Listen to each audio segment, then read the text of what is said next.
चलिए आप लोग यहाँ पर मौजूद हैं 8 क्लास के बच्चे।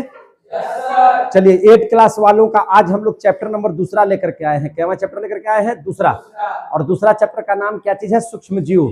साइंस में कौन सा चैप्टर है? सूक्ष्म जीव। आप देख सकते हैं यहाँ पे लिखा हुआ है क्लास 8 साइंस चैप्टर 2 सूक्ष्म जीव, हमारे आसपास के अदृश्य जीव, है ना। बाय बिट्टू सर गो। हम लोग अब काम करेंगे इसी पर और ध्यान से समझेंगे, ध्यान से देखेंगे। तो आइए शुरू करते हैं क्लास 8 का, है ना। आप लोग तैयार? तो सबसे पहले हम लोग आज पढ़ेंगे पूरा बढ़िया से, है कि नहीं, क्लास 8 के बारे में, जिसका नाम है ना माइक्रोनिज्म, यानी कि सूक्ष्म जीव। क्या नाम है इसका? सूक्ष्म जीव, है कि नहीं। तो सूक्ष्म जीव के बारे में हम लोग चलिए समझते हैं और बड़े ठाठ से समझते हैं। तो अभी हम लोगों ने शुरू किया है सूक्ष्म जीव नामक चैप्टर, जो उसको आराम से हम लोग देखें और उसके बाद इसको पढ़ने का कोशिश करें। चैप्टर का नाम क्या है मेरे भाई? सूक्ष्म जीव। इस चैप्टर का नाम क्या है? सूक्ष्म जीव। क्लियर हो गया? तो अब हम लोग चैप्टर पढ़ने जा रहे हैं जिसका नाम है सूक्ष्म जीव। चलिए बढ़िया से देख लें, है ना। जिसका अंग्रेजी में अगर हम लोग बात करें तो माइक्रो, माइक्रो माने होता है सूक्ष्म, और ऑर्गेनिज्म यानी कि सूक्ष्म जीव। किसके बारे में पढ़ेंगे? माइक्रो, है ना, ऑर्गेनिज्म। माइक्रो ऑर्गेनिज्म के बारे में पढ़ेंगे। किसके बारे में पढ़ेंगे? माइक्रो ऑर्गेनिज्म के बारे में पढ़ेंगे, यानी कि सूक्ष्म जीव के बारे में हम लोग अध्ययन करेंगे। चलिए हो गया? क्लियर हो गया? तो अभी हम लोग इसमें देखेंगे कि सूक्ष्म जीव किसको कहते हैं। सूक्ष्म ने बहुते छोटा, सूक्ष्म ने बहुते छोटा, जो सब बने बहुत छोटा हो वही तो सूक्ष्म जीव है। यानी कि सूक्ष्म जीव ऐसे जीव हैं जिन्हें हम, है ना, खुली आंखों से हम देख नहीं सकते हैं, जिन्हें सिर्फ खुली आंखों से देखा नहीं जा सकता है, जिन्हें देखने के लिए आपको कुछ विशेष प्रकार के यंत्र का इस्तेमाल करना पड़ता है, समझे कि नहीं। आप उसको नंगी आंखों से नहीं देख सकते हैं। तो पहली बात हम लोगों ने यहाँ पे क्या देखा? तो पहली बात है कि सूक्ष्म जीव ऐसे जीव हैं जिन्हें सिर्फ खुली आंखों से नहीं देखा जा सकता। सूक्ष्म जीव ऐसे जीव हैं, ऐसे जीव हैं जिन्हें सिर्फ खुली आंखों से नहीं देखा जा सकता। खुली आंखों से नहीं देखा जा सकता। क्लियर हो गया कि नहीं हो गया? देखा जा सकता यानी कि ये बहुत छोटे जीव हैं। ये कैसे जीव हैं? बहुत छोटे जीव हैं जिन्हें देखने के लिए क्या चीज का इस्तेमाल करना पड़ेगा? तो सूक्ष्मदर्शी यंत्र की आवश्यकता होती है। तो ये भी बात को लिख सकते हैं, है ना। जिन्हें देखने के लिए, जिन्हें देखने के लिए, है ना, क्या चीज की जरूरत है? सूक्ष्मदर्शी यंत्र की आवश्यकता होती है। जिन्हें देखने के लिए सूक्ष्मदर्शी यंत्र की आवश्यकता होती है। सूक्ष्मदर्शी यंत्र की आवश्यकता होती है। अब तो आप लोग समझ ही गए होंगे कि भैया सूक्ष्म जीव है क्या चीज। तो सूक्ष्म जीव बहुत छोटा जीव को कहेंगे। सूक्ष्म जीव किसको बोलेंगे? बहुत ही छोटा जीव को बोलेंगे, जिन्हें देखने के लिए हमको सूक्ष्मदर्शी यंत्र का इस्तेमाल करना पड़ेगा। यह यंत्र, है ना, उस सूक्ष्म जीव को बड़ा करके दिखाता है।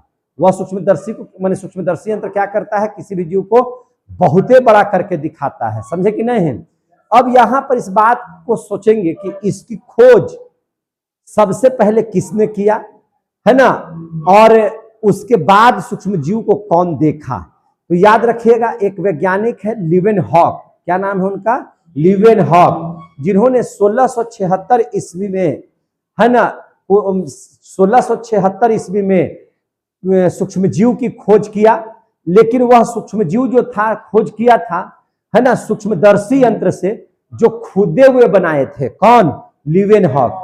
किसने बनाया था? लीवेनहॉक ने अपने ही द्वारा निर्मित सूक्ष्मदर्शी से, है ना, उसको देखा था। तो हम लोग इसके बारे में भी देखेंगे कि क्या इस बात को हमने क्या इस बात को बोला?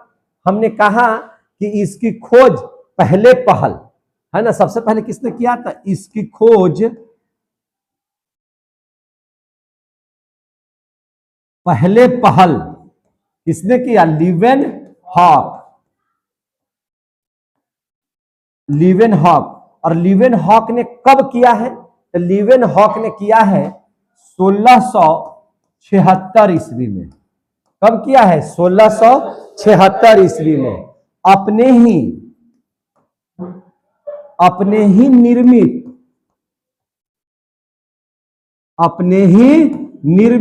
क्या चीज से? तो अपने ही निर्मित सूक्ष्मदर्शी से किया था, है ना? सूक्ष्मदर्शी से किया था।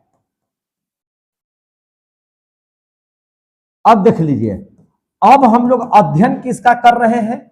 सूक्ष्म जीव का। किसका अध्ययन कर रहे हैं? सूक्ष्म जीव का। तो हम यहां पे एक बात इसके बारे में लिखेंगे, सूक्ष्म जीव के बारे में, और समझेंगे कि विज्ञान के जिस शाखा के अंतर्गत सूक्ष्म जीवों का अध्ययन किया जाता है, याद रखिएगा, विज्ञान के जिस शाखा के अंतर्गत सूक्ष्म जीवों का अध्ययन किया जाता है उसे हम लोग क्या बोलते हैं? तो उसे हम लोग सूक्ष्म जैविकी कहते हैं। क्या कहते हैं? सूक्ष्म जैविकी। सूक्ष्म जैविकी को अंग्रेजी में बोलते हैं माइक्रोबायोलॉजी। क्या बोलते हैं उसको? माइक्रोबायोलॉजी। सूक्ष्म का मतलब हो गया माइक्रो, जैविक का मतलब हो गया बायो, और अध्ययन करने को कहेंगे लॉजी। इसलिए इसका नाम क्या है? माइक्रोबायोलॉजी, है ना? सूक्ष्म जैविकी कहलाता है। किसका अध्ययन? तो सूक्ष्म जीव का अध्ययन जिस विज्ञान की शाखा के अंतर्गत किया जाता है। तो लिखेंगे इस बात को, क्या लिखेंगे? कि विज्ञान के जिस शाखा से, विज्ञान के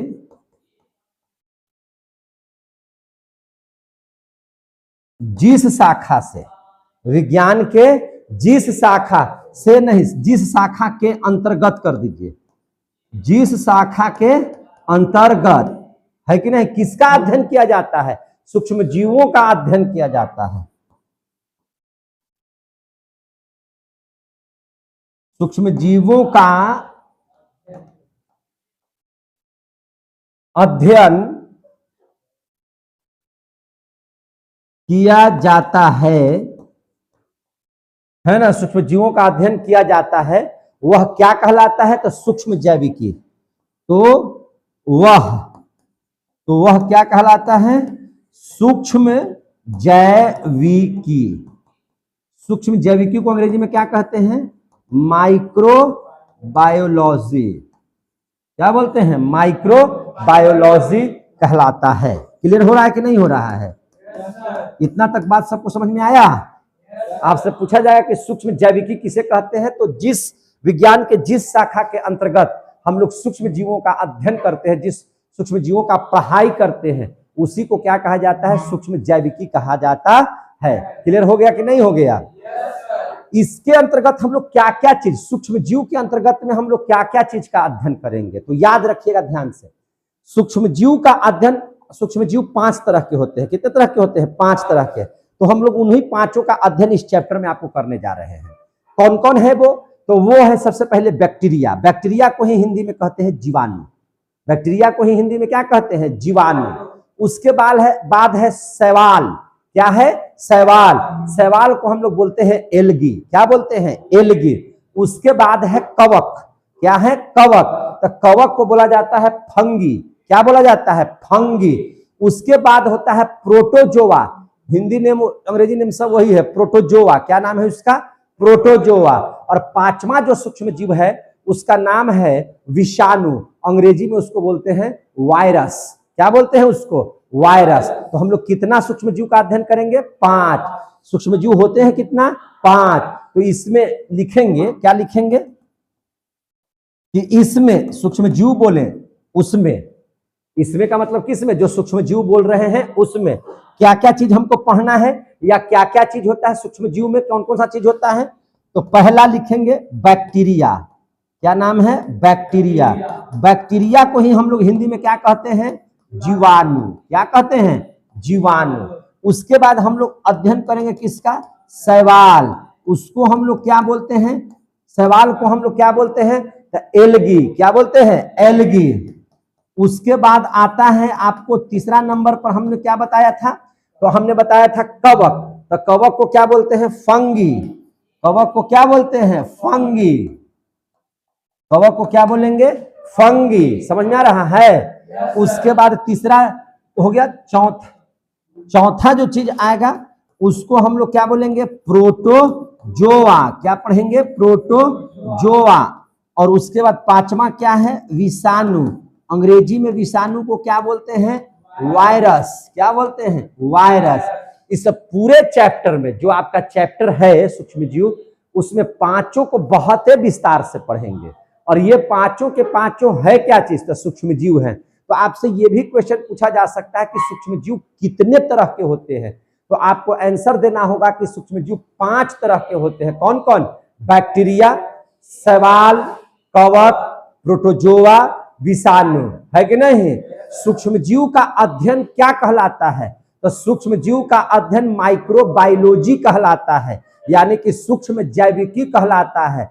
सबसे पहले है ना जिसको खोजा था, है ना, सूक्ष्मजीव का, उसका नाम क्या था? तो उसका सब बताएंगे हम लोग। कौन वैज्ञानिक ने खोजा था? तो लीवेनहॉक ने, है ना। कब? 1676 ईस्वी में। कब? 1600। कैसे देखा कि ये सूक्ष्मजीव है? तो उन्होंने अपने ही द्वारा निर्मित जो सूक्ष्मदर्शी था उसको उन्होंने देखा था।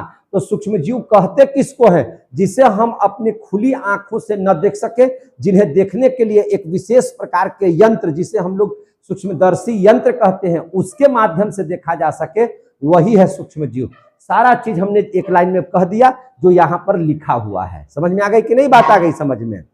अब हम लोग सबसे पहले इस बात को समझेंगे कि इसमें जो है हम लोग इतना सारा को लिखे, तो इसका करेंगे क्या? इसका अचार डालेंगे? नहीं। सूक्ष्मजीव के अंतर्गत इतना, इसमें इतना का अध्ययन करेंगे। क्या करेंगे? अध्ययन करेंगे।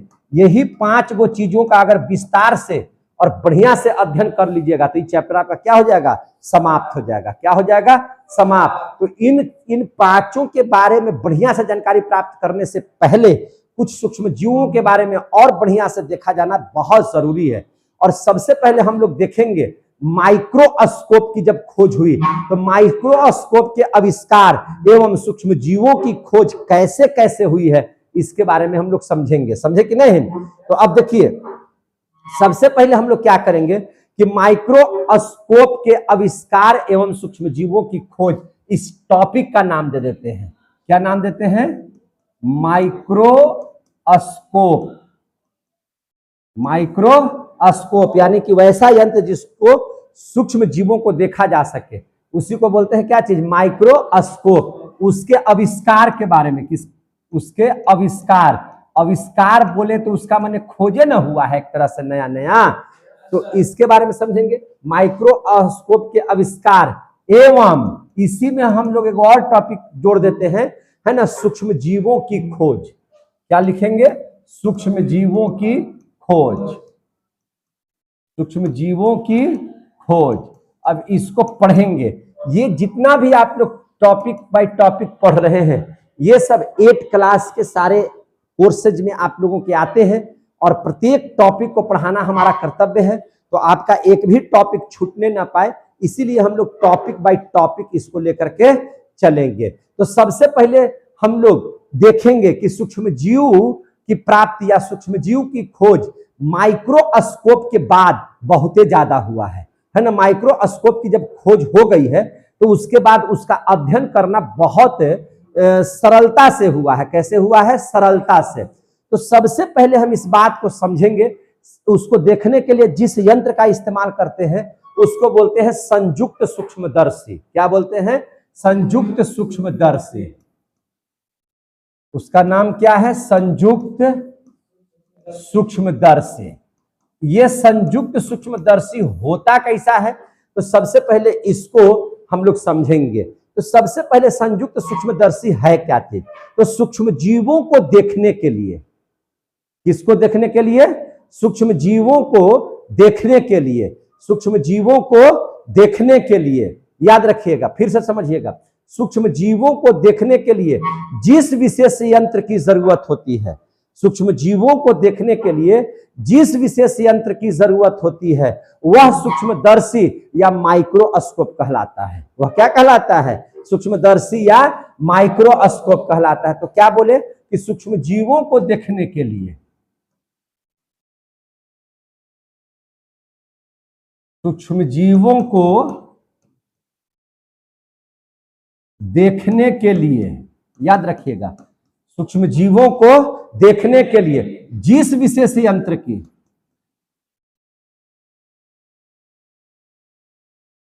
जिस विशेष यंत्र की क्या होती है, जिस विशेष यंत्र की जरूरत होती है, जिस विशेष यंत्र की जरूरत होती है, उसे ही हम लोग क्या कहते हैं, सूक्ष्मदर्शी। उसे ही सूक्ष्मदर्शी, उसे ही क्या बोलते हैं, सूक्ष्मदर्शी, या क्या बोलते हैं, माइक्रोस्कोप कहते हैं। उसे ही सूक्ष्मदर्शी या माइक्रोस्कोप कहते हैं, माइक्रोस्कोप कहते हैं। क्लियर हो गया। अब इसमें देखिएगा क्या होता है सर, इसमें देखिएगा क्या होता है। तो आप लोगों ने समझा कि माइक्रोस्कोप या सूक्ष्मदर्शी किसे कहते हैं, समझे कि नहीं? आप इसमें किसको कहते हैं, सूक्ष्म जीवों को देखने के लिए जिस विशेष यंत्र की जरूरत होती है उसे ही सूक्ष्मदर्शी या माइक्रोस्कोप कहते हैं। ये माइक्रोस्कोप करता क्या है, ये माइक्रोस्कोप या सूक्ष्मदर्शी करता क्या है? तो देखिए, ये करता ये है कि इसमें किसी भी जीव, जो भी जीव आप जो छोटा जीव को ले रहे हैं, वह उसके आकार से, जितना आकार का वो है, उससे 50 से लेकर के 400 गुना ज्यादा बड़ा करके दिखाता है।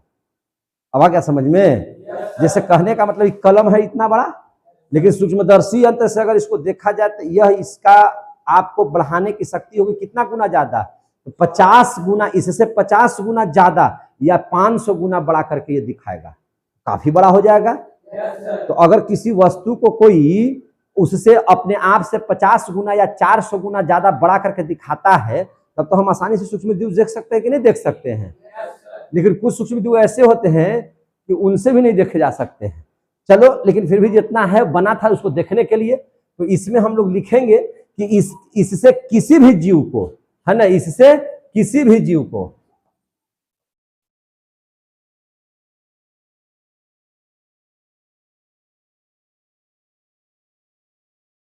इससे किसी भी जीव को उनके आकार से,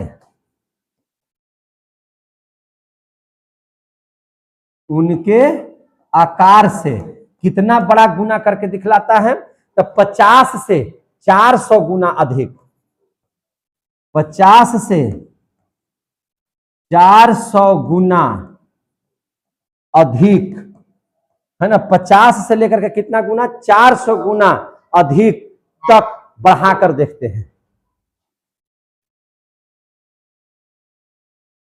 बढ़ाकर देखते हैं। क्लियर हो गया? बढ़ाकर देखते हैं, समझ में आ गई बात? तो यह एक ऐसा प्रकाशिक यंत्र है सूक्ष्मदर्शी, यह एक ऐसा प्रकाशिक यंत्र है जिसके द्वारा हम लोग करते क्या है, तो वास्तविक जो प्रतिबिंब है, जो उसका प्रतिबिंब है, माने जो ओरिजिनली में है, उससे अत्यधिक बड़ा कर करके, उससे बहुत ज्यादा बड़ा करके प्रतिबिंब को देखे जाते हैं। उससे काफी बड़े प्रतिबिंब बना करके क्या होते हैं, देखे जाते हैं। तो हम इसके बारे में यह भी बात लिखेंगे। क्या लिखेंगे? यह एक ऐसा प्रकाशिक यंत्र है,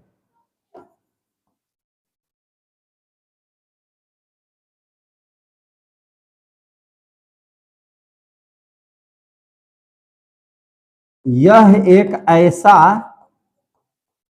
प्रकाशिक यंत्र है जिनके द्वारा अत्यधिक छोटी वस्तुएं,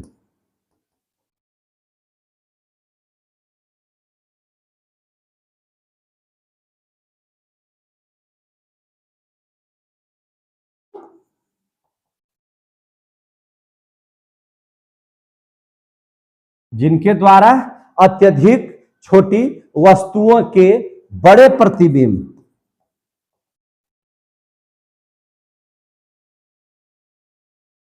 है ना, कितना भी छोटा वस्तु है उसका प्रतिबिंब कैसा करके दिखाएगा, बड़ा करके, है ना, बड़ा करके बड़े प्रतिबिंब करके देखते हैं। करके देखते हैं। क्लियर हो गया कि नहीं हो गया? अब इसके निर्माण के बारे में पढ़ेंगे। किसके निर्माण के बारे में? संयुक्त सूक्ष्मदर्शी यंत्र के निर्माण के बारे में।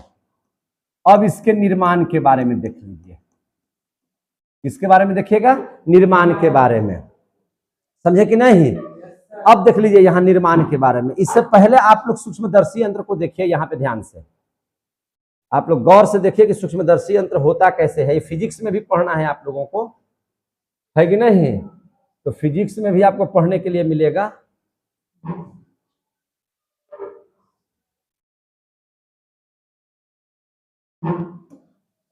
ये है आपका सूक्ष्मदर्शी यंत्र। देख रहे हैं कि नहीं देख रहे हैं? ये है आपका क्या चीज? सूक्ष्मदर्शी यंत्र। कोई दिक्कत है? अब देख लीजिए इसमें होता क्या क्या चीज है। सारी चीजों को हम लोग ध्यान से समझते चलेंगे, ध्यान से हम लोग क्या करते चलेंगे? पढ़ते चलेंगे। कोई दिक्कत है? तो सबसे पहले इसमें निर्माण देख लीजिए कि संयुक्त सूक्ष्मदर्शी, यहाँ लिखा हुआ देखिए संयुक्त सूक्ष्मदर्शी। यही है संयुक्त सूक्ष्मदर्शी। आपको अगर मिल जाएगा तो कैसे इसका इस्तेमाल कीजिएगा, कैसे आप छोटी वस्तुओं को देखिएगा, इसको ध्यान से समझने का कोशिश कीजिएगा। समझे कि नहीं? तो चलिए अब इसके निर्माण की गाथा हम लोग सुनते हैं। हम यहीं पे बनाने की कोशिश करते हैं।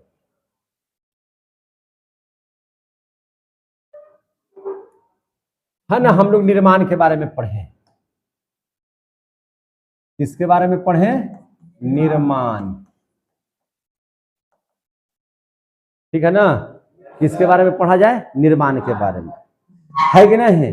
तो अब ध्यान से समझिए इस बात को। क्या समझिएगा? समझिए ध्यान से।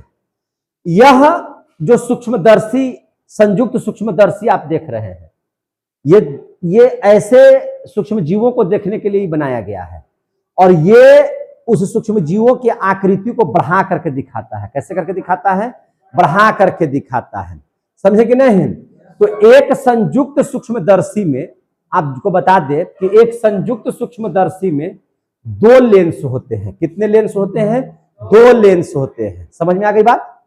कितना लेंस होता है? 2 लेंस। दिखाई दे रहा है आप लोगों को? एक सूक्ष्मदर्शी यंत्र में कितना लेंस होता है? 2 लेंस। एक को हम लोग बोलते हैं नेत्रिका लेंस। क्या बोलते हैं? नेत्रिका लेंस। आप यहां पर देख रहे हैं नेत्रिका लेंस लगा हुआ है।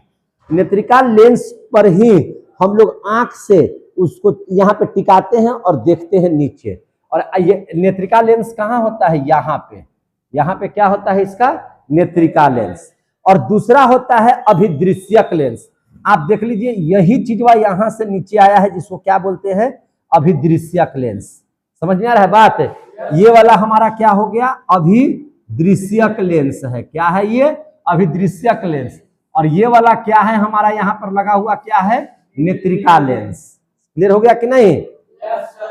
अब यहां पर इस बात को समझिए, जहां पे आपको वस्तु को देखना है वहां पर लगा, यहां से तो आप आंख लगाकर देखेंगे, और नीचे जहां पे वस्तु रखी होगी उसको देखेंगे। यानी कि वस्तु रखा जाता है कहां पे? अभिदृश्यक लेंस पे। क्लियर हो गया? वहां पर हम लोग वस्तु के समीप रखते हैं। अब ये क्या है? तो यह एक जैसे आंख में लेंस लगा हुआ है उसी तरह से ये काम करता है। कैसे काम करता है? तो देखिए यह एक चकती से जुड़ा हुआ रहता है। अब ये कैसे जुड़ा हुआ है? एक चकती से जुड़ा हुआ। नहीं देख रहे हैं चकोर?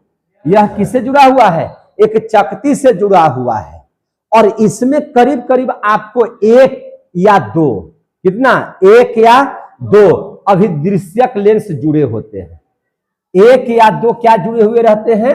अभिदृश्यक लेंस जुड़े हुए रहते हैं। एक भी हो सकता है और नहीं तो एक और एक्स्ट्रा भी हो सकता है।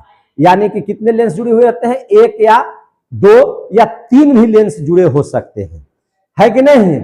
इस लेंस के नीचे देखिएगा चकोर टाइप का, तो पहले जो यहाँ पे आप देख रहे हैं इससे ये जुड़ा हुआ है। ये नेत्रिका लेंस है, जहां पे आंख लगा करके देखे, यहाँ पे इससे जुड़ा हुआ है अभिदृश्यक लेंस।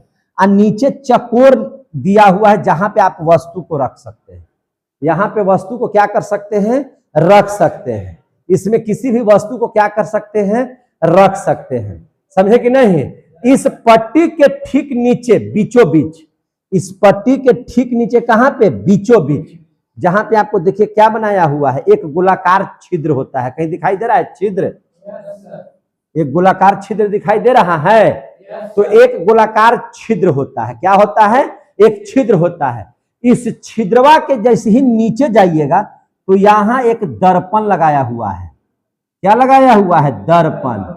एक क्या लगाया हुआ है, दर्पण, है कि नहीं। दर्पण क्यों लगाया गया है जानते हैं, दर्पण इसलिए लगाया गया है कि इसी दर्पण से परावर्तित होकर के जो प्रकाश पुंज है, इसी दर्पण से परावर्तित होकर के कौन है, प्रकाश पुंज, यानी कि देखे जाने वाली जो वस्तु है ना, उस अभिदृश्यक लेंस तथा फिर वहां से नेत्रिका लेंस के माध्यम से हमारी आंखों तक पहुंचता है, समझे कि नहीं।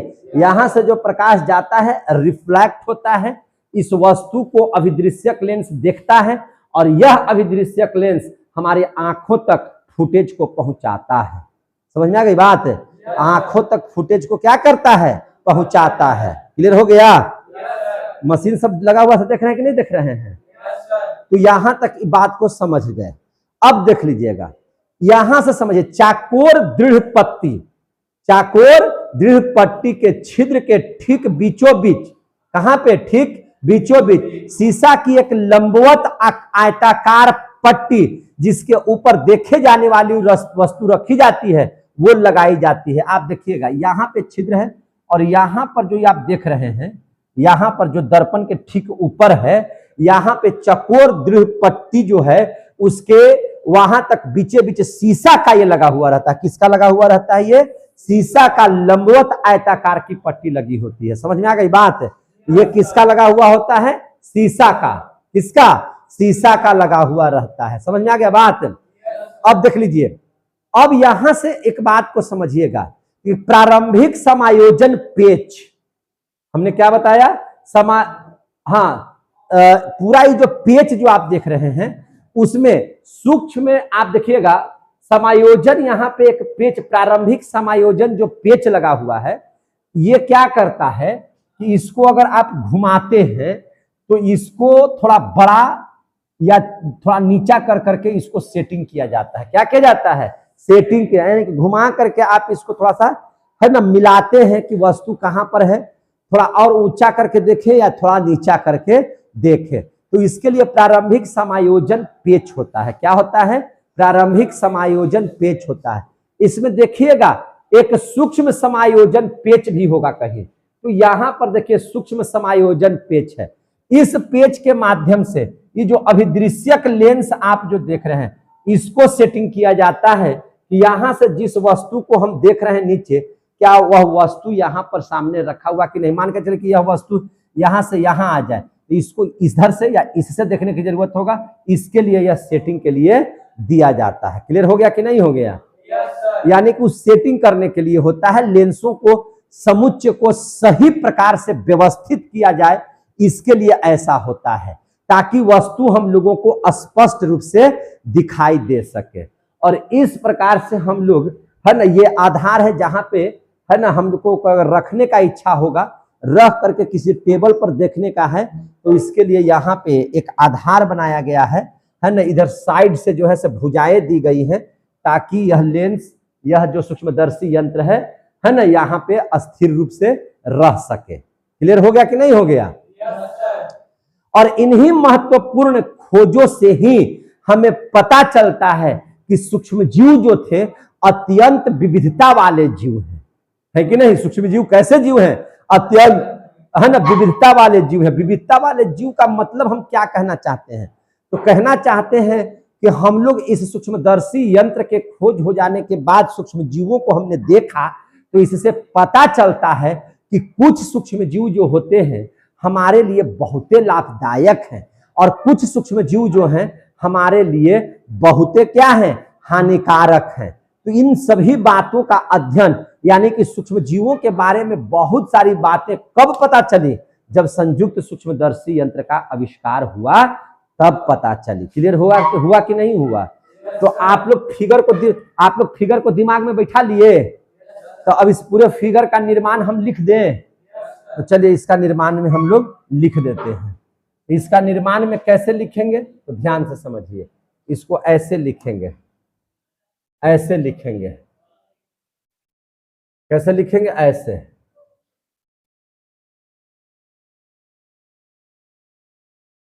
देखिए कैसे लिखेंगे निर्माण, है ना। तो इसको लिखने का तरीका कैसे होगा वो देखिए।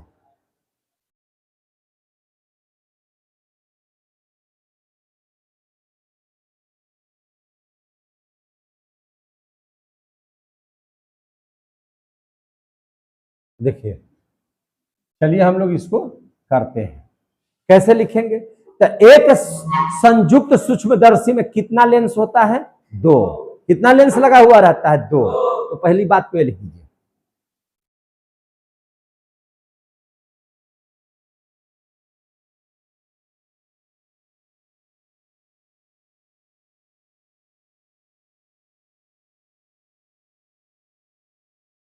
कितना लेंस होते हैं? 2 लेंस। आगे समझ में? कितना लेंस होते हैं? 2 लेंस। पहलका के नाम नेत्रिका लेंस। क्या नाम है उसका? नेत्रिका लेंस। तो एक हो गया नेत्रिका लेंस। क्या हो गया? नेत्रिका लेंस।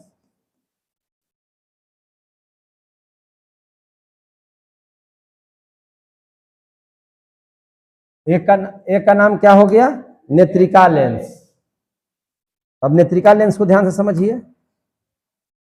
नेत्रिका लेंस, तो नेत्रिका लेंस क्या है? ये कहां पे है?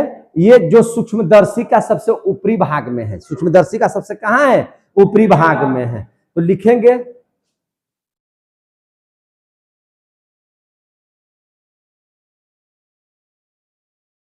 क्या? लिखेंगे जो सूक्ष्मदर्शी के ऊपरी भाग में होता है।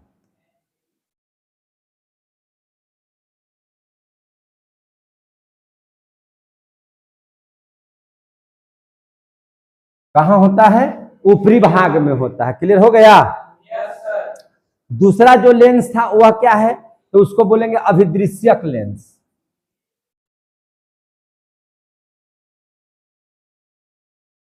कौन सा लेंस? अभिदृश्यक लेंस, है ना। अभिदृश्यक लेंस, या इसी को बोलते हैं वस्तु लेंस। क्या बोल सकते हैं? वस्तु लेंस।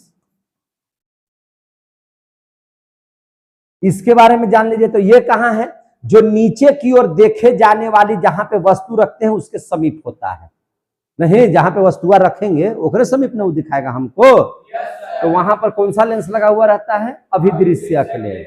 तो अभिदृश्यक लेंस के कहां लिखेंगे? कि जो नीचे की ओर,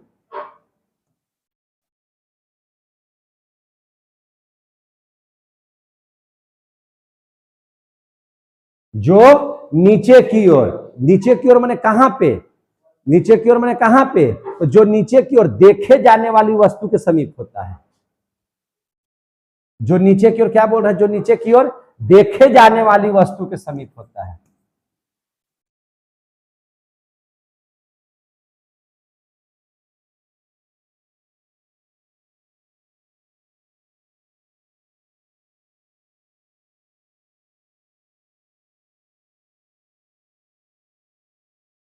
देखे वाले, देखे जाने वाली वस्तु के समीप होता है। क्लियर हो गया कि नहीं हो गया? और क्या क्या चीज है जरा सा इसको समझते चलिए। समीप होता है, यहां तक समझ में आ गया? यह किससे जुड़ा हुआ रहता है? तो अभी आप लोगों ने पढ़ा, यह किससे, अभिदृश्यक लेंस किससे जुड़ा हुआ रहता है? तो चकती से वो जुड़ा हुआ रहता है। किससे जुड़ा हुआ रहता है? चकती से जुड़ा हुआ रहता है। तो इसको लिखेंगे कि कैसे जुड़ा रहता है। तो इसको लिख देते हैं कि यह एक चकती से जुड़ा रहता है। यह एक चकती से जुड़ा रहता है। ठीक है ना। और अभिदृश्यक लेंस के नीचे भी एक चकोर चकती है जिस पर वस्तु रखा जाता है। जिस पर वस्तु क्या होता है? रखा जाता है। अच्छा, इस चकतिया में, जो चकतिया ऊपर है, कै गो अभिदृश्यक लेंस लगा रहता है? तो 2 या 3। 2 या 3। इस बात को भी लिख देंगे। क्या लिखेंगे? है ना, कि सामान्यतः इस चकती से 2 या 3 अभिदृश्यक लेंस जुड़े रहते हैं।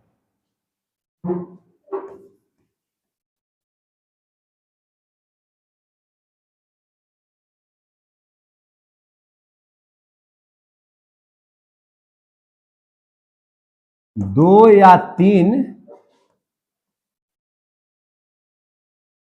अभिदृश्यक लेंस जुड़े रहते हैं।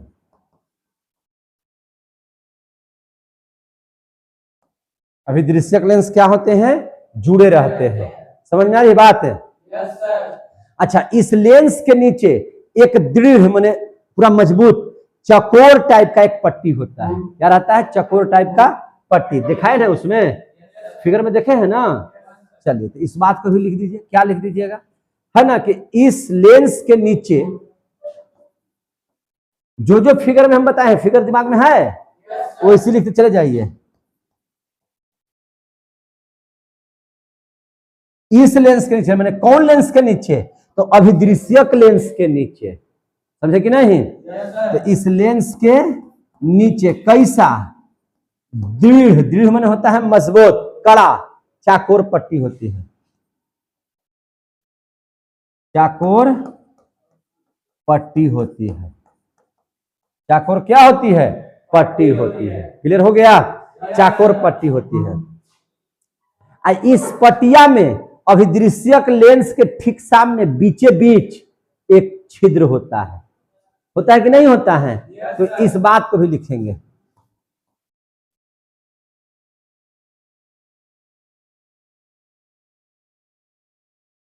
इस पट्टी के नीचे, इस पट्टी के नीचे क्या रहता है बताइए? तो इस पट्टी के नीचे ठीक बीचों बीच,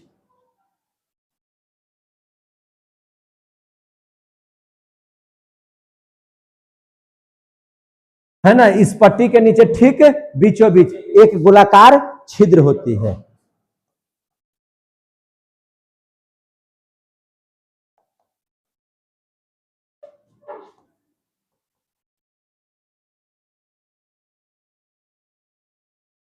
क्या होती है? गोलाकार छिद्र होता है। इस छिद्र के नीचे एक दर्पण होता है। देखे थे ना?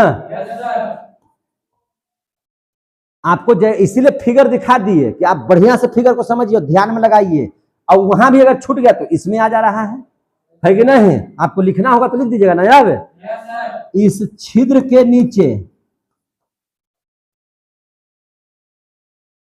है ना, क्या लगा हुआ रहता है? एक दर्पण होता है। तो कोई पूछेगा कि दर्पण क्यों होता है, तब इसको समझिए। एक दर्पण होता है। आखिर यह दर्पण क्या करता है? तो इस दर्पण से परावर्तित होकर के प्रकाश पुंज, अरे प्रकाश का जो गुच्छा है उसी को ना पुंज कहते हैं, प्रकाश पुंज। तो क्या लिखेंगे? इस दर्पण से परावर्तित होकर के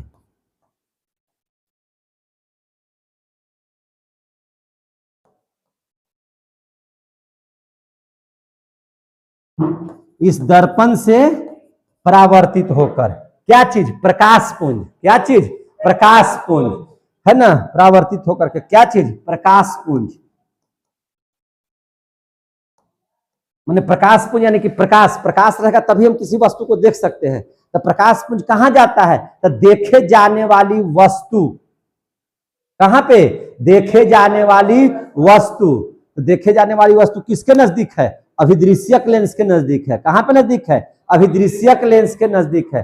तथा फिर वहां से नेत्रिका लेंस, जहां से हम देख रहे हैं, उसके माध्यम से प्रकाश पुंज कहां पहुंचता है? आंख तक, हमारी आंख तक पहुंचता है। समझ में आ गई बात है? तो वही लिख रहे हैं कि इस दर्पण से परावर्तित होकर के, है ना, कौन चीज? तो प्रकाश पुंज, देखे जाने वाली वस्तु।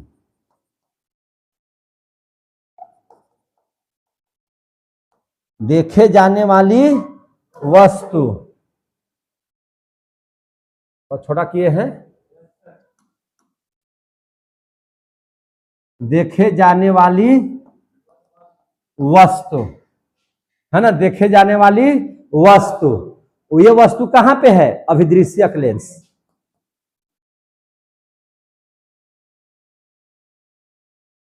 अभिदृश्यक लेंस पहले कहां जाएगा? अभिदृश्यक लेंस। तथा फिर वहां से कहां जाएगा? तथा फिर वहां से अभिदृश्यक लेंस से कैसे चला जाएगा? नेत्रिका लेंस। कहां पे पहुंच जाएगा? नेत्रिका लेंस। फिर तो वहां से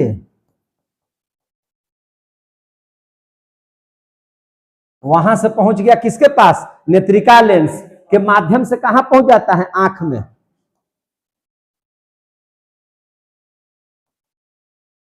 है ना, नेत्रिका लेंस के माध्यम से हमारी आंख तक पहुंचता है।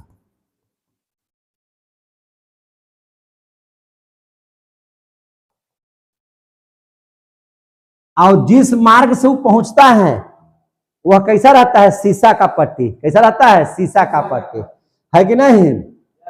तो लिख देंगे कि चाकोर जो दृढ़ पट्टी हुआ जिस पर वस्तु रखा गया है, चाकोर दृढ़ पट्टी, क्या लिख दिए, चाकोर दृढ़ पट्टी के छिद्र से ठीक बीचों बीच,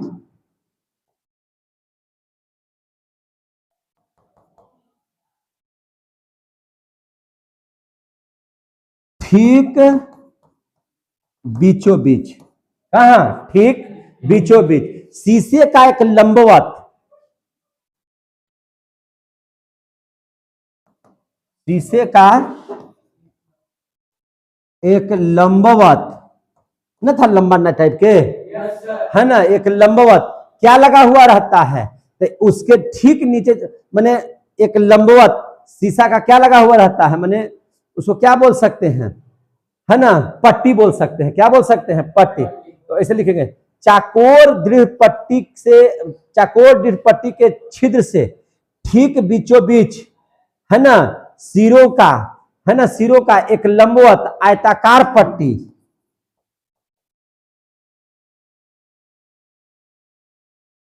कैसा पट्टी है, आयताकार पट्टी, जिसके ऊपर देखे जाने वाली वस्तु,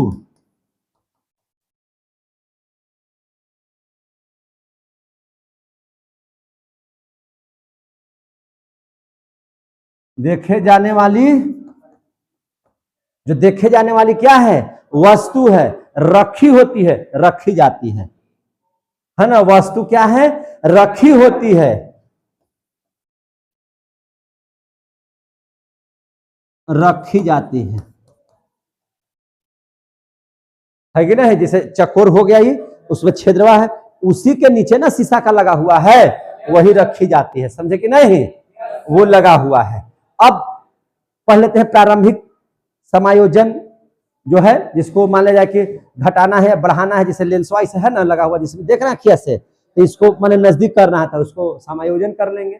उसके समायोजन के लिए कौन सा पेच है, तो उसके समायोजन के लिए प्रारंभिक समायोजन पेच है। क्या है, प्रारंभिक समायोजन पेच। तो लिखेंगे इसके बाद, क्या लिखेंगे कि प्रारंभिक समायोजन पेच,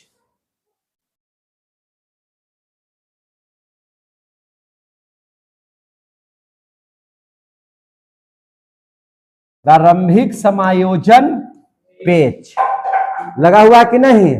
और एक और पेच है जिसका नाम है सूक्ष्म समायोजन पेच।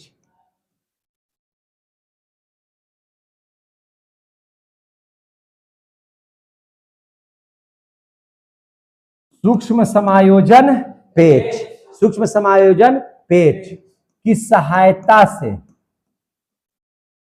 की सहायता से, है कि नहीं, सहायता से दोनों लेंसों को,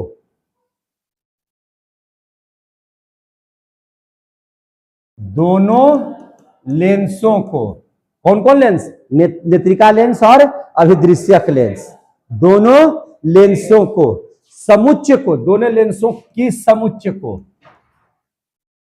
क्या कर रहा है इसे, क्या कर रहा है, समुच्चय को, है ना, दोनों लेंसों की क्या चीज, समुच्चय को सही प्रकार से व्यवस्थित किया जाता है, सही प्रकार से व्यवस्थित किया जाता है। सही प्रकार से क्या किया जाता है, व्यवस्थित किया जाता है। क्यों व्यवस्थित करते हैं, ताकि वस्तु का, है ना, वस्तु का क्या चीज बनाना है हमको, तो वहां पे आवर्धित रूप स्पष्ट दिखे, जो रूप है उसका, जो सूक्ष्म जीव हम रखेंगे, है ना, वह हमको स्पष्ट रूप से दिखाई दे सके। तो क्यों रखते हैं, ताकि वस्तु का आवर्धित है ना, वस्तु का आवर्धित रूप स्पष्ट दिखे, स्पष्ट दिखे। क्लियर हो गया? स्पष्ट रूप से क्या हो जाए? दिखाई दे। क्लियर हो गया? पूरा सूक्ष्मदर्शी आप लोगों को समझ में आ गया होगा, संयुक्त सूक्ष्मदर्शी। क्लियर हो गया ना? इस तरह से हम लोग उसका इस्तेमाल करके सूक्ष्म जीवों को देखते हैं। इन महत्वपूर्ण खोजों से क्या क्या हुआ? ये खोज बहुत बढ़िया था ना। सूक्ष्म जीव के बारे में जानने के लिए संयुक्त सूक्ष्मदर्शी यंत्र का खोज होना चाहिए था कि नहीं होना चाहिए था? ताकि हम बढ़िया से उसका अध्ययन कर सके। तो इन महत्वपूर्ण खोजों से ही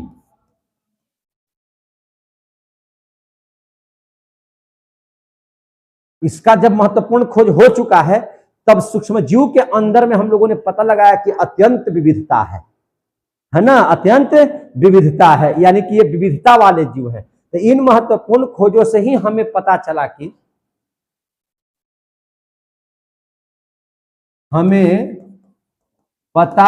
कि क्या पता चला है आप लोगों को कि सूक्ष्म जीव अत्यंत विविधता वाले जीव हैं। सूक्ष्म जीव अत्यंत विविधता वाले जीव हैं, अत्यंत विविधता वाले जीव हैं, अत्यंत विविधता वाले जीव हैं। इस बात का पता चला। कोई दिक्कत? क्या विविधता है? तो सूक्ष्म जीवों के कुछ प्रजातियां, सूक्ष्म जीवों की कुछ प्रजातियां, समझिएगा, सूक्ष्म जीवों की कुछ प्रजातियां लाभदायक और कुछ हम लोगों के लिए बहुत हानिकारक हैं। तो सूक्ष्म जीवों की कुछ प्रजातियां लाभदायक और कुछ मानव, अन्य जंतु,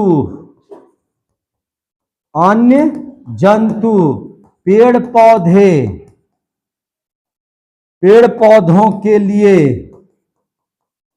अत्यंत क्या है? हानिकारक है। अत्यंत क्या है? हानिकारक है। समझ में आ गया बात? और क्या पता चला? तो और हम लोगों को समझ में आया, इस सब की खोज हो जाने के बाद, संयुक्त सूक्ष्मदर्शी खोज हो जाने के बाद ही हमें पता चला कि कुछ बैक्टीरिया वायुमंडल के नाइट्रोजन को लेकर के, है ना, उसको जमीन में स्थापित कर देते हैं। इसमें स्थापित कर देते हैं, जमीन में स्थापित करते हैं, और राइजोबियम नामक जीवाणु उस नाइट्रोजन का इस्तेमाल कर नाइट्रेट में बदल करके पौधों के लिए ये विकास का काम करते हैं। ये बात इसके बाद ही पता चला हम लोगों को, बाद में ही पता चला कि दही जो बन जमता है वह सूक्ष्म जीवों की ही वजह से जमता है। शराब वगैरह भी जो बनता है सूक्ष्म जीवों की ही वजह से बनता है। नहीं, आप जो जलेबी उलेबी खाते हैं इन्हीं सूक्ष्म जीवों की ही वजह से बनता है। तो ये सब हम लोगों को लाभदायक हो जाएंगे, ये सब हमारे लिए क्या हो जाएंगे? लाभदायक हो जाएंगे। तो इस बात को हम लोग समझेंगे, क्या समझेंगे? कि कुछ बैक्टीरिया वायुमंडल के, बैक्टीरिया बोले तो जीवाणु भी लिख सकते हैं। क्या लिख सकते हैं? जीवाणु भी। तो कुछ जीवाणु वायुमंडल के नाइट्रोजन को जमीन में स्थापित करते हैं।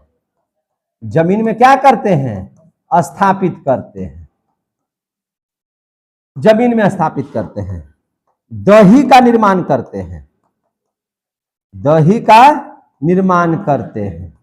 आ रहा समझ में? एल्कोहल का निर्माण करते हैं। किसका निर्माण करते हैं? एल्कोहल का निर्माण करते हैं। और क्या चीज का निर्माण करते हैं? तो विनेगर का निर्माण करते हैं, विनेगर का निर्माण करते हैं। ये हमको पता चला, है ना। तो ये सब है ना, ये है। और यही नहीं, हम लोगों के दवा के रूप में भी सब इस्तेमाल किए गए प्रतिजैविक, प्रतिजैविक माने एंटीबायोटिक के रूप में। किसके रूप में? एंटीबायोटिक रूप में। यानी कि प्रतिजैविक बनाने में भी इसकी मदद ली गई। प्रतिजैविक, प्रतिजैविक को अंग्रेजी में बोलते हैं एंटीबायोटिक। क्या बोलते हैं? एंटीबायोटिक। तो प्रतिजैविक बनाने में मदद मिली है। किनसे? सूक्ष्म जीवों से। किनसे? सूक्ष्म जीवों से। आ गया समझ में? अब जरा इनके खोजों पर हम लोग चर्चा कर ले। किस पर चर्चा कर ले? खोज पे। तो ध्यान से समझिएगा। अब इसके बारे में खोज कब कब हुआ, किन किन वैज्ञानिकों ने किया और किस साल किया है ना, और कहां से किया, तो इन सभी बातों को भी समझ में आ जाना चाहिए। तो सबसे पहले हम लोग समझेंगे खोज के बारे में। किसके बारे में? खोज। खोज के बारे में सबसे पहले समझ लीजिए। तो सबसे पहला वैज्ञानिक थे रॉबर्ट हुक। कौन वैज्ञानिक थे? Robert Hooke. और रॉबर्ट हुक ने कब? 1665 में। कब? 1665 में, है ना, कोशिका की खोज किया, है कि नहीं? लेकिन कैसी कोशिका का खोज किया? मृत कोशिका का, है ना। तो उन्होंने कई कोशिकाओं का अवलोकन किया, समझे कि नहीं? कितना का अवलोकन किया, है ना? बहुत सारे। लेकिन उस सबसे पहले किस कोशिका का? तो कार्ड, है ना, किस कोशिका का? कॉर्क कोशिका का। कॉर्क, कॉर्ड कहिए ना, कॉर्ड कोशिका का। कॉर्ड कोशिका का, समझ में आ गई बात? किस कोशिका का? कॉर्ड कोशिका का अवलोकन किया। किसने? रॉबर्ट हुक ने। अवलोकन के मतलब कि उसके बारे में जाना, समझा, बताया लोगों को, है कि नहीं? और ये कैसे खोजा था इसको? तो माइक्रोस्कोप से। कैसे? माइक्रोस्कोप से, समझे कि नहीं? आज सूक्ष्म माने माइक्रो ही स्कोप से उन्होंने देखा बैक्टीरिया के बारे में, तथा शुक्राणु का भी अवलोकन किया। किसका अवलोकन किया? बैक्टीरिया और शुक्राणु का भी इन्होंने अवलोकन किया।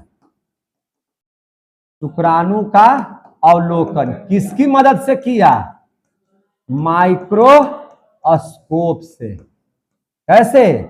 माइक्रोस्कोप से। आ गया समझ में? तो माइक्रोस्कोप खोज हो जाने के बाद देखिए कैसे कैसे लोग अब खोज रहे हैं, उसके बारे में हम लोगों को बता रहे हैं। उसके बाद आए लीवेनहॉक। कौन आए? लीवेनहॉक। लीवेनहॉक ने सूक्ष्म जीवों के बारे में जानकारी कब दिया? 1676 ईस्वी में। कब? 1676 में। क्या बताया? 1676 में, है ना, इन्होंने खोज किया बैक्टीरिया की खोज। किसका खोज किया? बैक्टीरिया की। किस बैक्टीरिया की खोज किया? तो जीवित बैक्टीरिया की। किसकी? जीवित बैक्टीरिया की। समझे कि नहीं? तो आपको याद रखिएगा, कुछ पूछेगा रॉबर्ट हुक तो मरे हुए कोशिका का खोज किया, और लीवेनहॉक जीवित कोशिका का खोज किया, यानी कि बैक्टीरिया की खोज किया। कब किया? समय दिया हुआ है 1676। बैक्टीरिया की खोज। कैसा बैक्टीरिया है भैया? जीवित, है ना। कैसा खोज किया? जीवित, है कि नहीं? कैसा खोज किया? जीवित। उसके बाद अन्य जो वैज्ञानिक आए उनका नाम था लुई पास्चर। क्या नाम था? Louis Pasteur. Louis Pasteur. तो लुई पास्चर ने जो खोज किया वो किया 1857 में। कब? 1857 में। 1857 में क्या क्या चीज का खोज किया इन्होंने? 1857 में भी कुछ खोज किया है, और कुछ खोज 1859 ईस्वी में किया है ना। इन्होंने खोजा क्या चीज, है ना? किण्वन नामक जीव रासायनिक की खोज। किण्वन, क्या चीज क्या करवाया? किण्वन नामक जीव रासायनिक की खोज।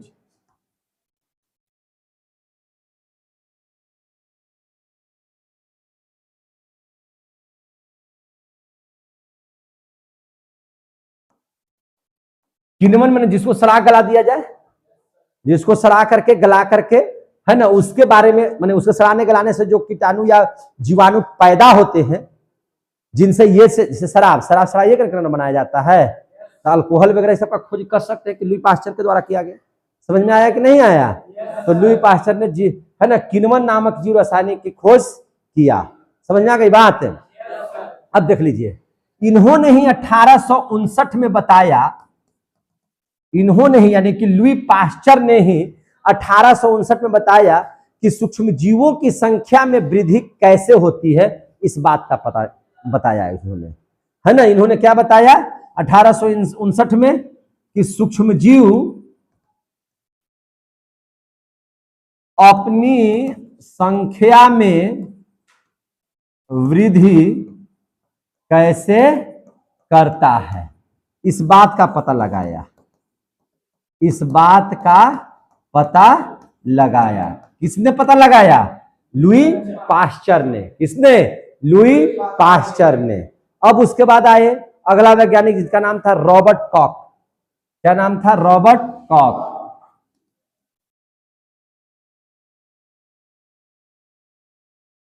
वैज्ञानिक का नाम क्या था? Robert Kock. कब? 1872 में। कब? 1872 में। 1872 में इन्होंने क्या किया है ना, जैसे आपको याद रखिएगा, एक बैक्टीरिया की खोज किया। किस बैक्टीरिया की खोज किया? तो माइकोबैक्टीरियम ट्यूबरकुलोसिस नामक बैक्टीरिया का। और उस जीवाणु की ही वजह से आपके शरीर में टीबी रोग हो जाता है। कौन सा रोग हो जाता है? टीबी रोग, है ना, जिसको हम लोग बोलते हैं क्षय रोग। क्या बोलते हैं? क्षय रोग। यानी कि उस जीवाणु का नाम क्या है? तो उस जीवाणु का नाम है माइकोबैक्टीरिया ट्यूबुलर क्लोसिस, है ना, माइकोबैक्टीरिया ट्यूबुलर क्लोसिस। समझे कि नहीं? तो इसका नाम क्या हुआ? माइकोबैक्टीरिया, है ना। क्या नाम दीजिएगा? माइकोबैक्टीरियम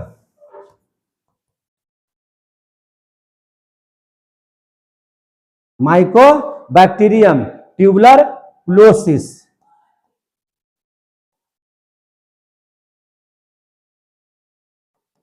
क्लोसिस नामक बैक्टीरिया, नामक बैक्टीरिया। क्लियर हो गया? माइकोबैक्टीरियम ट्यूबुलर क्लोसिस नामक बैक्टीरिया का खोज किसने किया था? रॉबर्ट कॉक ने, है कि नहीं? इससे कौन सी बीमारी होने का खतरा रहता है इस जीवाणु से? क्षय रोग। क्षय रोग से इनको मिला था ये चीज, या इसी को हम लोग क्या बोलते हैं? टीबी। टीबी का मतलब क्या हो गया? ट्यूबर क्लोसिस। ट्यूबर क्लोसिस आया समझ में? टीबी का पूरा नाम क्या है? ट्यूबर क्लोसिस। क्लियर हो गया? अब इसके बाद आइए पांचवा। तो पांचवा है जिसका वैज्ञानिक का नाम है क्या चीज? उस वैज्ञानिक का नाम है सिकाबेस बुरो। क्या नाम है? सिकाबेस बुरो। समझे कि नहीं?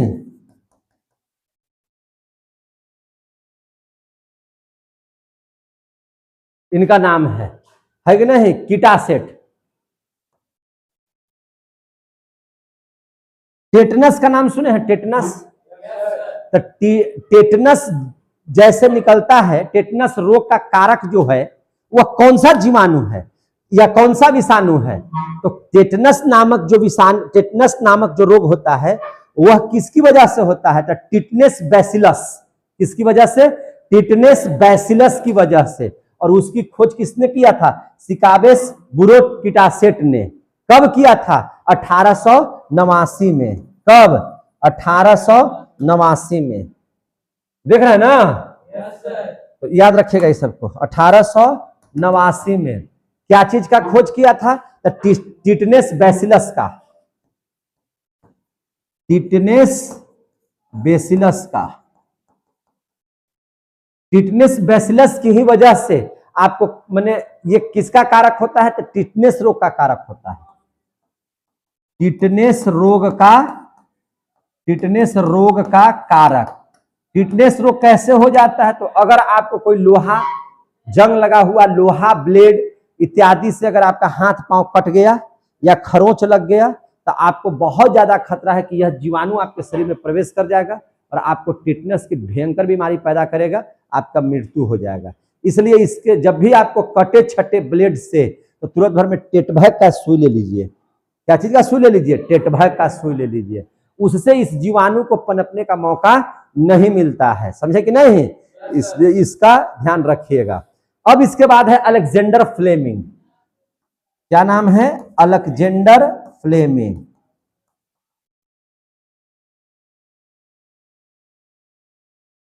Alexander Fleming. कब? 1929 में। कब? 1929 में अलेक्जेंडर फ्लेमिंग ने, है ना, प्रतिजैविक पेनिसिलिन की खोज किया। किसका खोज किया? प्रतिजैविक पेनिसिलिन।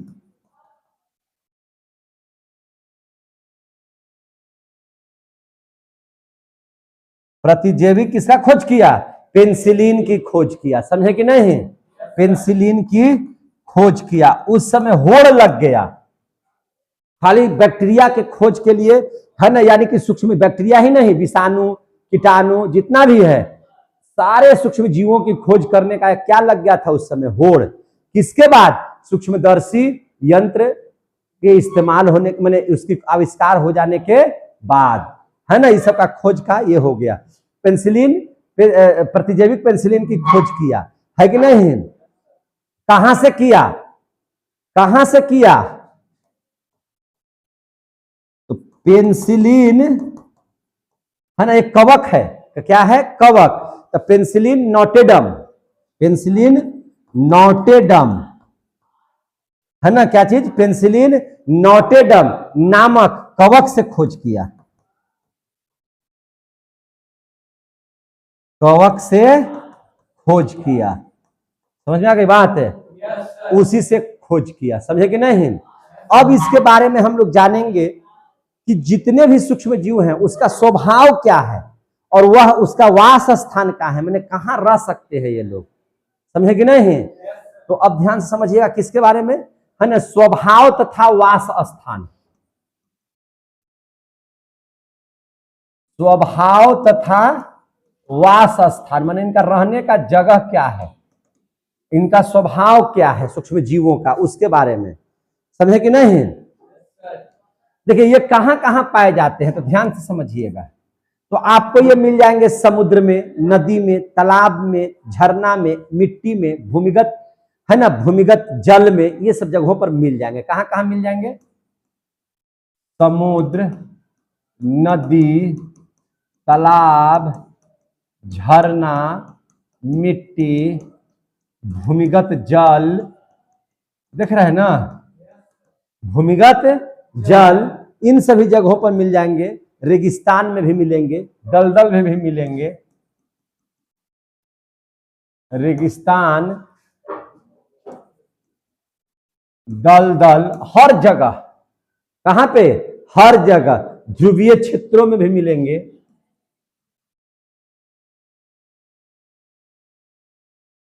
ध्रुवीय क्षेत्रों में आपको मिल जाएंगे। और कहां मिल जाएंगे आप लोग बताइए जरा सा? तो यहां भी मिल जाएंगे, जंतु में मिलेंगे, पादप में मिलेंगे।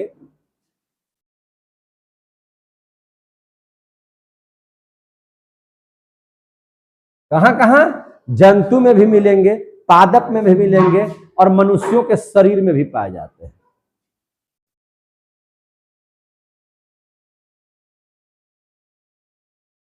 मनुष्यों के शरीर में भी पाए जाते हैं। क्लियर हो गया? कहां कहां मिलेंगे समझ में आया? बोलिए। अगर इस आधार पर बात करें तो दो तरह के आपको सूक्ष्म जीव मिलेंगे। ऐसा सूक्ष्म जीव जो वायु की अनुपस्थिति में अपना गुणन वृद्धि करते हैं, उनको कहते हैं वायवीय, या उसको बोलते हैं ऑक्सीबैक्टीरिया। उसको क्या बोलते हैं? ऑक्सीबैक्टीरिया। समझे कि नहीं? मनुष्य में ये कहां कहां पाए जाते हैं जरा बताइएगा तो? मनुष्य में आपको कहां कहां मिलेंगे? तो नाक में, गला में। कहां कहां? नाक में, गला में, मुख में, है ना, आहार नाल में। क्योंकि आपको बताया था कि ई कोलाई नामक जीवाणु हमारे लिए बहुत लाभदायक है, जो बड़ी आंत में पाया जाता है। वह हमारे खराब भोजन को खा करके विटामिन B12 देता है। समझे कि नहीं? पढ़े होंगे। तो मनुष्य में कहां कहां पाया जाता है? तो नाक में, गला में, कहां पे? मुख में। कहां पे? मुख में, आहार नाल में पाए जाते हैं। आहार नाल में पाए जाते हैं। क्लियर हो रहा है कि नहीं हो रहे हैं? आहार नाल में पाए जाते हैं। समझ में आ गया बात? अब हम लोग देख लेंगे कि वैसे सूक्ष्म जीव जो अपना गुणन तथा वृद्धि वायु की उपस्थिति में करते हैं, और एक देख लेंगे जो वायु की अनुपस्थिति में करते हैं। तो जो वायु की उपस्थिति में करेंगे उसको बोलेंगे, वायु का मतलब क्या चीज? ऑक्सीजन। ऑक्सीजन की उपस्थिति में सारा चीज करेंगे तो वो हो जाएंगे ऑक्सीबैक्टीरिया। क्या हो जाएंगे वो? ऑक्सीबैक्टीरिया। वे क्या हो जाएंगे? ऑक्सीबैक्टीरिया। उसका नाम हो जाएगा ऑक्सीबैक्टीरिया, यानी कि वायवीय जीवाणु। उसको क्या बोलेंगे? वायवीय जीवाणु।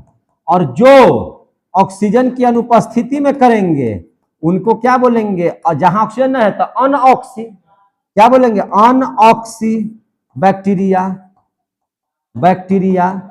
इसी को बोलेंगे अवायवीय जीवाणु। आ गया समझ में? अवायवीय जीवाणु। इसको किसको कहेंगे? ध्यान से समझिए, देखिए ध्यान से।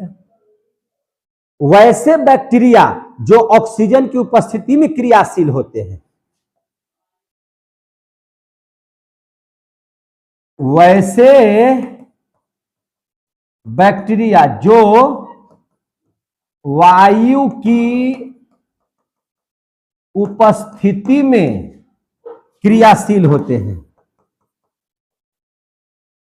क्रियाशील होते हैं, उन्हें कहेंगे वायवीय जीवाणु। वैसे बैक्टीरिया जो ऑक्सीजन की अनुपस्थिति में क्रियाशील होते हैं, क्रियाशील होते हैं, उन्हें क्या कहेंगे? अवायवीय जीवाणु। क्या कहेंगे? अवायवीय जीवाणु। समझ में आ रही है बात? अब हम लोग पढ़ लेंगे आगे। क्या पढ़ लेंगे? अब हम लोग इसके बाद जो टॉपिक पढ़ेंगे उसका नाम है सूक्ष्म जीवों का संवर्धन। क्या पढ़ लेंगे? सूक्ष्म जीवों का संवर्धन।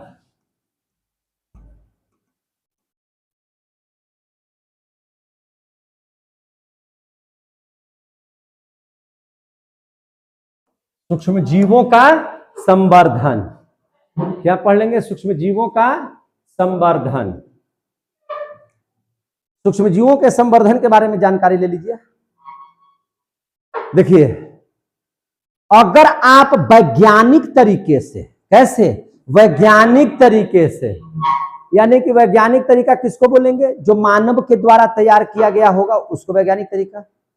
और वैसे तैयार करके सूक्ष्म जीवों की अगर संख्या में आप वृद्धि करते हैं, किसकी संख्या में वृद्धि करते हैं? सूक्ष्म जीवों की संख्या में वृद्धि करते हैं, तो उन्हें ही सूक्ष्म जीवों का संवर्धन कहते हैं। उन्हें ही सूक्ष्म जीवों का क्या कहते हैं? संवर्धन कहते हैं। और ये कहां तैयार करते हैं वैज्ञानिक लोग? प्रयोगशाला में। कहां तैयार करते हैं? प्रयोगशाला में। तो इस बात को समझिए, कैसे? क्या बोलेंगे? वैज्ञानिक तरीकों से, तरीकों से, है ना? कैसे? वैज्ञानिक तरीके से। समझेंगे ना? जैसे सूक्ष्म जीव तो ऐसे वायुमंडल में तैयार होंगे, है ना, प्रकृति के द्वारा तैयार किए जाएंगे, लेकिन अगर उनकी संख्या में बढ़ोतरी आप वैज्ञानिक तरीके से कर रहे हैं, तो वैज्ञानिक तरीके से तैयार किए गए, क्या किए गए? तैयार किए गए माध्यम में, तैयार किए गए माध्यम में, है ना? कैसे? सूक्ष्म जीवों की संख्या में वृद्धि, सूक्ष्म जीवों की संख्या में वृद्धि, सूक्ष्म जीवों की संख्या में वृद्धि सूक्ष्म जीवों का संवर्धन कहलाता है। सूक्ष्म जीवों का संवर्धन कहलाता है, संवर्धन कहलाता है। समझ में आ रहा है बात? संवर्धन कहलाता है।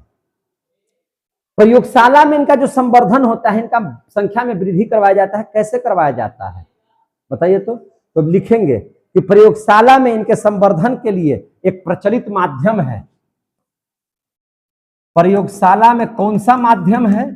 तो उसका नाम है पीडीए। क्या नाम है? पीडीए। समझे? तो पीडीए का मतलब क्या हो गया? पोटैटो। पी से क्या हो गया? पोटैटो। अब यहाँ पे डी है, डी से क्या हो गया? डेक्सट्रोस। डी से क्या हो गया? डेक्सट्रोस, है ना? और ए से क्या हो गया? अगार। तो इसको क्या लिखेंगे? पोटैटो, है ना? क्या लिखेंगे? पोटैटो डेक्सट्रेस, है ना? क्या लिखेंगे? डेक्सट्रेस। अगार, इस विधि से, इस माध्यम से, प्रयोगशाला में किस माध्यम से, तो इस माध्यम से। सर ये माध्यम क्या है ना, पीडीए तो आप बोल दिए लेकिन हम समझे नहीं। तो पीडीए जो होता है इसमें क्या किया जाता है, देखिए आप 200 ग्राम तैयार करने की विधि इसका क्या है, देखिए ध्यान से, तैयार करने की विधि, क्या चीज तैयार करने की विधि, पीडीए, पोटैटो डेक्सट्रेस अगार तैयार करने की विधि, ताकि इससे क्या चीज में बढ़ोतरी होगी, सूक्ष्मजीवों की संख्या में, सूक्ष्मजीवों की संख्या में बहुत वृद्धि होगी। क्या ऐसे होगा, आप 200